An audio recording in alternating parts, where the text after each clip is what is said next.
Hello everyone. So finally JKSSB junior assistant की बात की जाए तो जनरल अवेयरनेस की जो वीडियोस हम स्टार्ट कर चुके थे उसका आज डे 5 रहने वाला है। इंग्लिश की वीडियोस भी अपलोड होती जा रही हैं, रीजनिंग की भी अपलोड हुई है, मैथ की भी अपलोड हुई है। इसी तरह से आगे और भी वीडियोस कंटिन्यू अपलोड होती जाएंगी। जो आज पहली बार वीडियो देखने वाले उनको बताना चाहूंगा, क्योंकि आप क्या पता एग्जाम कैलेंडर आ चुका है तो आपको एग्जाम की डेट पता लग गई है, तो क्या पता आज से पढ़ना स्टार्ट करो। आपको बताना चाहूंगा आपके लिए सेपरेट ग्रुप भी बनाया गया है, जिसका link comment section description box में मिलेगा। वहां पर जाकर आप उस सेपरेट ग्रुप को ज्वाइन कर लो। जूनियर असिस्टेंट एस्पिरेंट्स के लिए बनाया गया है। प्लेलिस्ट हमारे चैनल पर अवेलेबल है। 20-21 वीडियोस अपलोड हो चुकी हैं। आज से 22 वाली वीडियो होगी। प्रीवियस ईयर क्वेश्चन वाली वीडियोस भी अवेलेबल है। आप वहां पे जाके पूरी प्लेलिस्ट में जाके वीडियोस देख सकते हो। पूरी तैयारी आपको इसी चैनल पर करवाई जाएगी। बाकी वो एस्पिरेंट्स जो चाहते हैं कि हमारे पास सारा कंटेंट पहले से ही अवेलेबल हो, बस हमें सिर्फ पढ़ना हो, हम चाहे वो 1 महीने में कंप्लीट करें चाहे 2 महीने में कंप्लीट करें, बस कंटेंट हमारे पास होना चाहिए, वो हमारी एप्लीकेशन में जाके जूनियर असिस्टेंट का कोर्स परचेज कर लें। कमेंट सेक्शन में लिंक मिलेगा। आज वहां पर डिस्काउंट भी चल रहा है। अगर आप डिस्काउंट से कोर्स परचेज करोगे तो 400 से भी कम रुपीज में आपको वो कोर्स आराम से देखने को मिल जाएगा। बाकी जो नहीं परचेज करना चाहते हैं, यूट्यूब से पढ़ना स्टार्ट कर दो, यहाँ पे भी सब कुछ अवेलेबल रहेगा। देखिए जी, आज जैसे करंट अफेयर्स पहले हम स्टार्ट करेंगे, फिर करंट अफेयर्स करने के बाद हम इंडियन जम्मू कश्मीर की हिस्ट्री का पोर्शन स्टार्ट करते उसे कंटिन्यू करेंगे। आज जम्मू कश्मीर की हिस्ट्री में एंशियंट हिस्ट्री जो हमारा कंप्लीट हो जाएगा। फिर टूरिस्ट डेस्टिनेशन जो हमने स्टार्ट करा था ना, उसे भी आगे कंटिन्यू करेंगे। तो पहले हम बात करते हैं करंट अफेयर्स की। करंट अफेयर्स में से आपसे पूछा जा सकता है कि आईएसएसएफ, देखो आईएसएसएफ का वर्ल्ड चैंपियनशिप रहा। एक शॉर्ट गन होता है, राइफल पिस्टल होता है। ये राइफल पिस्टल वाली बात कर रहे हैं। ये इवेंट 2025 में अभी हाल में कुछ महीने पहले की बात करेंगे, कुछ दिन पहले की भी आप कह सकते हो। तो इस आईएसएसएफ की बात करेंगे, आपसे आपके एग्जाम में आईएसएसएफ की फुल फॉर्म पूछी जा सकती है, जो कि जनरली कई बार हुआ भी है।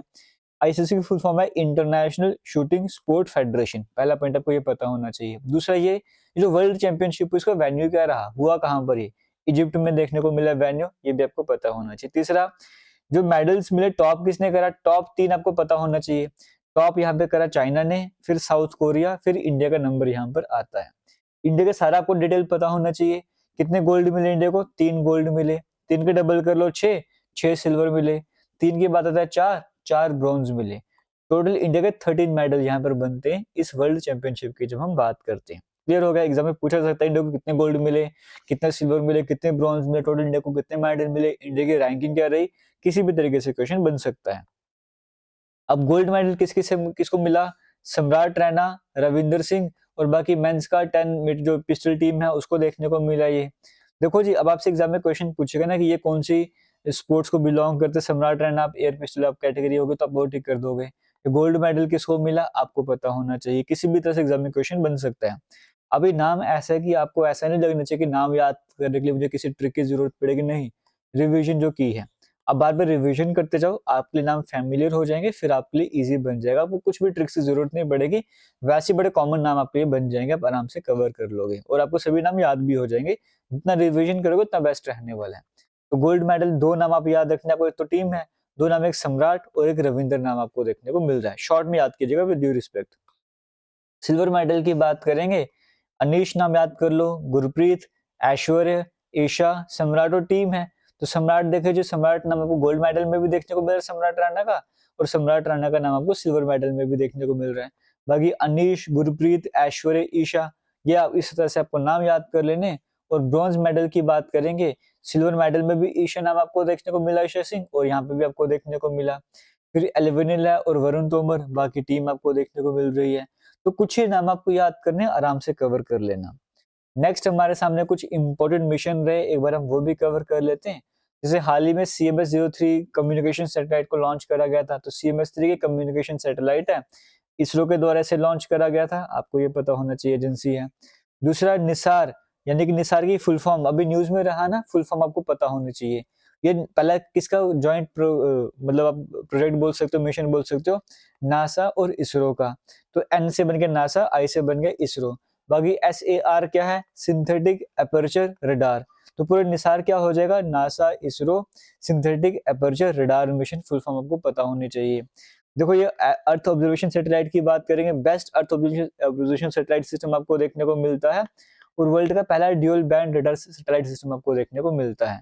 तो ये भी हाल ही में न्यूज में रहा। क्यों न्यूज में रहा, क्योंकि कहा गया है ऑफिशियली डिक्लेयर करा गया कि ये जो हमारा मिशन है, निसार की बात करेंगे, ये अब ऑपरेशनल है, ये ऑफिशियली डिक्लेयर हुआ, इसीलिए आपको पता होना चाहिए।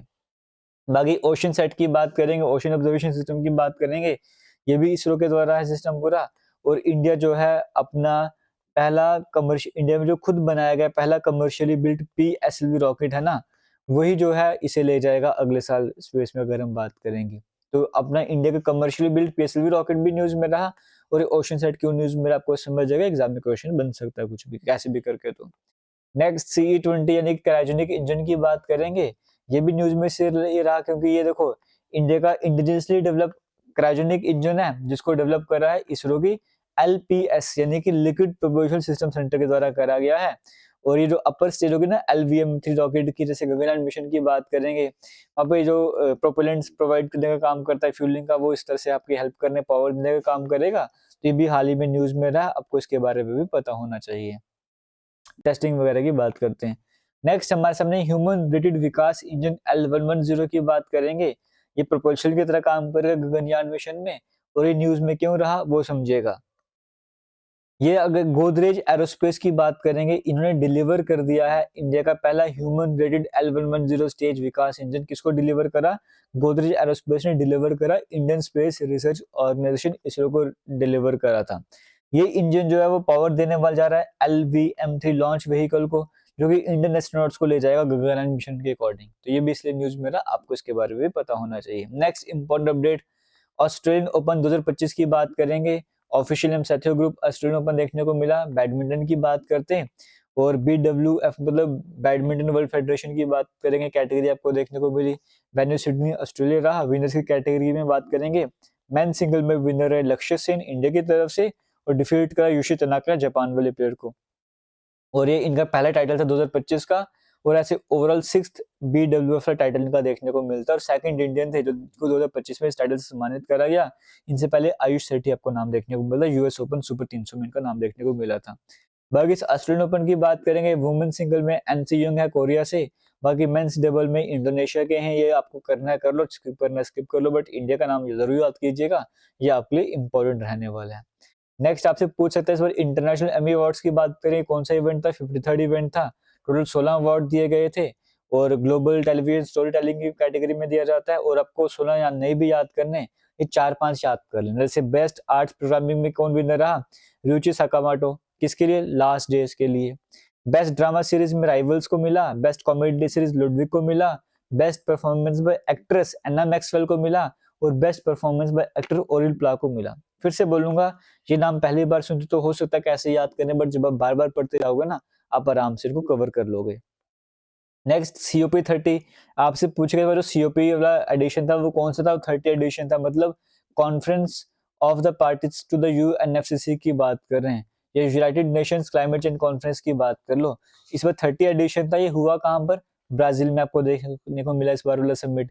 इंडिया की तरफ से कौन रिप्रेजेंट कर रहा था? एक तो जो इंडिया के एम्बेसडर है ब्राजील में, दिनेश भाटिया, उन्होंने रिप्रेजेंट करा, और दूसरे भूपेंद्र यादव के मिनिस्टर की कैटेगरी में देखने को मिलते हैं। और वहाँ पे ये भी अनाउंस करेगा कि जो ग्लोबल बिग कैट समिट होगा 2026 वाला, वो न्यू दिल्ली इंडिया में होने जा रहा है। COP30 कहाँ पर हुआ? ब्राजील में हुआ।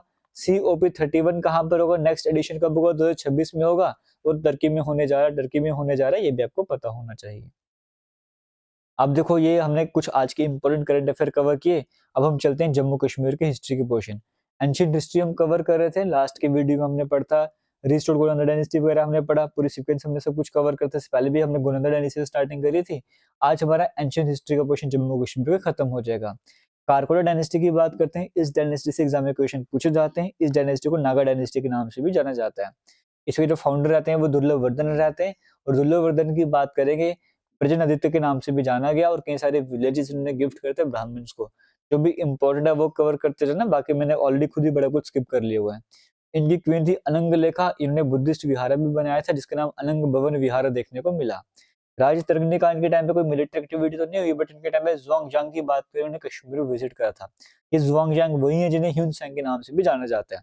माना जाता है कि नीलमत पुराण की बात करेंगे, वो भी इसी टाइम पर कमीशन करी गई थी, और दुर्लभ वर्धन ने कई सारे एरियाज को कंट्रोल करा था। वो फिलहाल में समझना नहीं, हमें एग्जाम पॉइंट ऑफ व्यू से जो इंपॉर्टेंट है वो कवर करते रहना है। ह्यून सैंग की बात करेंगे, जुआंग जैंग भी नाम देखने को मिला, मोक्ष देव भी नाम देखने को मिला। बुद्धिस्ट मॉन्क थे, स्कॉलर, ट्रैवलर, ट्रांसलेटर, जो मर्जी बोलो। 631 में वो कश्मीर में पहुंचकर राजन को सम्मानित वगैरह करते हैं। इन्होंने जो इनकी बुक्स वगैरह थी वहां पे इन्होंने राजौरी का मेंशन भी करा, जिसका उस टाइम पे नाम राजापुरी हुआ करता था, लैंड ऑफ किंग्स भी कहा जाता था। ह्यून सैंग की एंट्री कश्मीर बारामूला में हुई थी। बारामूला साइड से एक बड़ा सा स्टोन का गेट हुआ करता था। कश्मीर में 2 साल रहते हैं, संस्कृत, हिंदू स्क्रिप्चर्स को पढ़ते हैं, बुद्धिज्म को स्टडी करते हैं और फिर बुद्धिज्म को प्रोपगेशन वगैरह करते हैं, फिर आगे की तरफ बढ़ते जाते हैं जी। अब दुर्लभ वर्धना के बाद इंपॉर्टेंट नाम आता है दुर्लभा का। दुर्लभा का नाम प्रतापादित्य देखने को मिलता है। इनका एक ओडा मिनिस्टर हुआ करता था जिसने विलेज हनुमंता बनाया था ब्राह्मण्स के हैबिटेशन के लिए। पावरफुल इसकी बात करेंगे, टाउन प्रतापपुरा वगैरह भी बनाया गया था। अब दुर्लभा में इंपॉर्टेंट के 3 बेटे हैं, एक चंद्रपीड़ा, एक तारापीड़ा, एक ललित आदित्य। ललित आदित्य बड़ा इंपॉर्टेंट नाम है, ऐसे एग्जाम में बड़े सारे क्वेश्चन बनते हैं। पर दुर्लभा की बात करेंगे तो पहले चंद्रपीड़ा की बात करेंगे, पहले इनका रूल रहता है, वज्रदित्य नाम रखते हैं। किंग ऑफ कश्मीर का टाइटल भी दिया गया, लेकिन कुछ टाइम के बाद इनके भाई तारापीड़ा की बात करें उनको मार देते हैं। तारापीड़ा फिर आते हैं, नाम रखते हैं उदयादित्य। 4 साल का टाइम पीरियड रहता है, बड़े क्रूरल्टी के साथ वो टाइम निकलते हैं। फिर आते हैं ललितादित्य मुक्तपेड़, इनकी बात करेंगे। इन्हें वर्ल्ड कन्करर दिग्विजय का नाम दिया गया। अलेक्जेंडर ऑफ कश्मीर एग्जाम में पूछा था किसे कहा जाता है, ललित आदित्य को कहा जाता है। समुद्रगुप्त ऑफ कश्मीर किसे कहा जाता है, ललित आदित्य जी को कहा जाता है। कमांडर इन चीफ कौन थे इनके, चंदकुरिया थे। कोर्ट पोइट कौन थे, भूवा भट्टी थे। ये सारा इन्हें कंट्रोल किया था, है ना। यहाँ पे सारे राइवलरी वगैरह भी बड़ी थी, बट कंफ्यूज करने का काम भी आराम से करा था। इन्होंने पूरी एक नई सिटी बनाई थी, इसका नाम था परिहासपुर, जिसका मतलब था सिटी ऑफ हैप्पीनेस। एग्जाम में क्वेश्चन पूछा गया था। श्रीनगर से 22 किलोमीटर की दूरी पे देखने को मिलता है। परिहासपुरा के साथ साथ इन्होंने सुरक्षितपुरा का भी कंस्ट्रक्शन वगैरह करी थी। जब इन्होंने कहा कि मैं पूरा वर्ल्ड कंकरर करूंगा, उस टाइम पे इसे बनाया गया था। पहलपुरा की बात करेंगे, ये भी इनको देखने को मिला। उसके बाद जैसे ललितपुर की बात करेंगे, इनके आर्किटेक्ट द्वारा बनाया गया था। फिर परनोत्सर जैसे पुंछ का नाम दिया था, वो भी कहा जाता है कि द्वारा कंस्ट्रक्शन वगैरह करवाई गई थी उसकी। तो ये एक इम्पोर्टेंट टेम्पल जो मार्तंड सन टेम्पल के नाम से जाना जाता है, ये भी इन्हीं के द्वारा बनवाया गया था। अब इसके बारे में कवर कर लेते हैं। मार्तंड सन टेम्पल की बात करें, अनंतनाग साइड देखने को मिलता है, लॉर्ड सूर्य को डेडिकेटेड है। अगर हम बात करें संस्कृत लैंग्वेज में, सूर्य को मार्तंड के नाम से जाना जाता है, इसलिए इस टेम्पल का नाम मार्तंड टेम्पल कहा जाता है। तो मार्तंड सन टेम्पल की हम यहाँ पे बात कर रहे हैं। ये आज के टाइम पे प्रोटेक्टेड मॉन्यूमेंट है एएसआई के अकॉर्डिंग, और इस टेम्पल को आज के टाइम पे साइट ऑफ नेशनल इंपॉर्टेंस का दर्जा भी दिया गया है। उस टाइम पे जब आगे मुस्लिम रूल स्टार्ट हुआ था, तो सिकंदर बुट शिकन के द्वारा से डिस्ट्रॉय करने के ऑर्डर वगैरह भी दिया गया था, बट काफी टाइम लगा था इसको डिस्ट्रॉय करने में, पूरी तरह से तब भी डिस्ट्रॉय नहीं हुआ था। आज भी इसके आपको मंदिर का आपको मिलता है, खंडर की बात करें, उसकी बात करें, वो आज भी आपको आराम से देखने को मिलता है। फिर ललित आदित्य की बात करें, पावरफुल रूलर रहते हैं, कई सारे एरियाज को अपने कंट्रोल में करते हैं। 760 एडी में डेथ हो जाती है, 36 ईयर का रेन इनका रहता है। फिर आगे सीरीज कंटिन्यू चलती है, जयापीड़ा आते हैं जो कि जयापुरा बनाते हैं, आज में अंडारकोट नाम देखने को मिलता है, और विनयादित्य का नाम भी देखने को मिला। फिर ललित ललित पीड़ा की बात करें, 12 साल का रूल रहता है। इस तरह से कंटिन्यू करते करते लास्ट में जयपीड़ा का टाइम आता है, और जयपीड़ा के साथ ही जो एंशिएंट हिस्ट्री कश्मीर की वो एंड हो जाती है। इसके बाद मिडिल हिस्ट्री कश्मीर की स्टार्ट हो जाती है। अब हमने ये भी कवर कर लिया। लास्ट के वीडियोज में हमने टूरिस्ट डेस्टिनेशन स्टार्ट किया था, जम्मू के डेस्टिनेशन हम कवर कर रहे थे, आज हम कंटिन्यू करेंगे। जम्मू में एक और इम्पोर्टेंट डेस्टिनेशन है बाहू फोर्ट। बाहू फोर्ट की बात करेंगे, कहा जाता है राजा बहुलोचन के द्वारा बनाया गया था, और फिर डोगरा डायनेस्टी द्वारा रिकंस्ट्रक्ट रिफर्बिश वगैरह भी करा गया था। और इस फोर्ट की बात करेंगे, इस बाहू फोर्ट में एक टेम्पल भी आपको देखने को मिलता है, फेमस टेम्पल है, बावेवली माता के टेम्पल के नाम से जाना जाता है। और बावेवली माता टेम्पल की बात करेंगे, गॉडेस काली माँ को डेडिकेटेड है टेम्पल की बात करेंगे। जो जम्मू कश्मीर में वो कहा जाता है माता वैष्णो देवी के बाद ये बावेली माता का जो टेम्पल जो माना जाता है, वो इसी बाहू फोर्ट में आपको आराम से देखने को मिलता है जी। उसके बाद इस बाहू फोर्ट की बात करेंगे, मंदिर के साथ-साथ यहाँ पर बागे बाहू गार्डन भी आपको देखने को मिलता है, मुगल साइड गार्डन आपको देखने को मिलता है, एक्वेरियम देखने को मिलता है, अंडरग्राउंड फिश एक्वेरियम, और यहाँ पे आज के टाइम पे तो जैसे वो फाउंटेन शो वगैरह भी स्टार्ट करे गए थे, और कहा गया था आज से कुछ महीने पहले कि ओशनेरियम वगैरह भी यहाँ पे रहेगा, जहाँ पे कई सारी वेराइटीज फिशेस की आपको देखने को मिलेंगी। एक ग्लास टनल बनाया जाएगा जिसकी कैपेसिटी 4 लाख लीटर पानी की होगी। तो हालांकि फिलहाल अभी बना नहीं है, बट जब बनेगा तो प्राइम टूरिस्ट स्पॉट वो भी आपको देखने को मिल जाएगा। इसके बाद अंबारन की अगर हम बात करेंगे, तो एक और डेस्टिनेशन आपको देखने को मिलता है जिसका नाम पंबारन आपको देखने को मिलता है, अखनूर में देखने को मिलेगा, और इसकी फाउंडेशन अंबा जगदेव पवार जी द्वारा करी गई थी। और इसका नाम अंबारी रखा गया था। पहले गॉडेस दुर्गा की बात करेंगे, उनका नाम अंबारी था, उन्हीं के नाम पर चेंज होते थे, आज टाइम पे इसका नाम जो है अंबारन कर दिया गया है। और कहा जाता है कि अंबारन की बात करेंगे। अखनूर में आपको ये बताऊं जी, एग्जाम में ऐसे क्वेश्चन बना था कि 8th प्लेस है वर्ल्ड की जहाँ पे बुद्ध के रिलिक्स आपको देखने को मिलते स्तूपा की फॉर्म में। एग्जाम में क्वेश्चन पूछा था अंबारन जो है वो किसको डेडिकेटेड है, तो बुद्धिज्म को डेडिकेटेड है। ये कहाँ पर है, अखनूर में। कई बार क्वेश्चन पूछा गया। और यहाँ पर एक और इम्पोर्टेंट आता है सामने की अर्ली बुद्धिस्ट साइट, ये भी जम्मू रीजन में आपको देखने को मिलती है। एक्सकवेशन होती है, जम्मू कश्मीर की हिस्ट्री के बारे में बड़ा कुछ देखने को मिलता है। एक्सकवेशन करके तो टेराकोटा फिगर आपको देखने को मिली, छोटे स्कल्पचर्स देखने को मिले, पोर्ट्री देखने को मिली, जली ब्रिक्स आपको देखने को मिली थी यहाँ पे। और अंबारन की बात करेंगे, यहाँ पे दलाई लामा ने भी विजिट करा था, तो इसलिए और इम्पोर्टेंट बन जाता है। मुबारक मंडी पैलेस की बात करेंगे, ये जो पैलेस आपको देखने को मिलता है ये रॉयल रेजिडेंस रहता है जम्मू कश्मीर के महाराजाओं का। दोगरा डायनेस्टी की जब हम बात करते हैं, ये 1925 तक इनकी मेन सीट रहती है। उसके बाद महाराजा हरि सिंह जी की बात करेंगे, वो हरि निवास पैलेस में चले जाते हैं, बट उससे पहले मेन रेजिडेंस यही रहता है। और इस पैलेस की अगर हम बात करेंगे, राजस्थानी मुगल आर्किटेक्चर दोनों मैनर में बनाया गया है। इसमें पिंक हॉल आपको देखने को मिलता है, जिसमें कई तरह की पेंटिंग्स आपको देखने को मिलेंगी, जैसे कांगड़ा पेंटिंग्स आपको देखने को मिलेंगी, बशोली पेंटिंग्स आपको देखने को मिलती हैं, मिनिएचर पेंटिंग्स कई सारी आपको वहां पर देखने को मिलती हैं। गोल्ड पेंटेड तीर कमान बो एंड एरो भी देखने को मिलता है, मुगल एम्परर शाहजहां का है। बाकी इसमें जैसे मुबारक मंडी पैलेस की फाउंडेशन जो है वो राजा ध्रुवदेव के द्वारा करी गई थी 1710 में, एस्ट्रोलॉजी से कंसिडर करा, उसके बाद इसकी कंस्ट्रक्शन वगैरह करवाई गई थी। और फिर उसके बाद रणबीर सिंह जी की बात करेंगे, रणबीर सिंह पैलेस वगैरह कंस्ट्रक्ट वगैरह करवाए थे। इसमें गोलघर, शीश महल, इस तरह के कई सारे इंपॉर्टेंट कम्प्लेक्स आपको आराम से देखने को मिलते हैं। और इस लोकेशन की वीडियो आज के यूट्यूब पर भी अवेलेबल है, वो भी आराम से देख सकते हो। तो आज की डेस्टिनेशन हम इतने कवर करने वाले हैं। उम्मीद करता हूँ आज की वीडियो में कुछ सीखने को जरूर मिला होगा। All the best. वीडियोस को देखते रहिए, शेयर करते रहिए। थैंक यू, जय हिंद।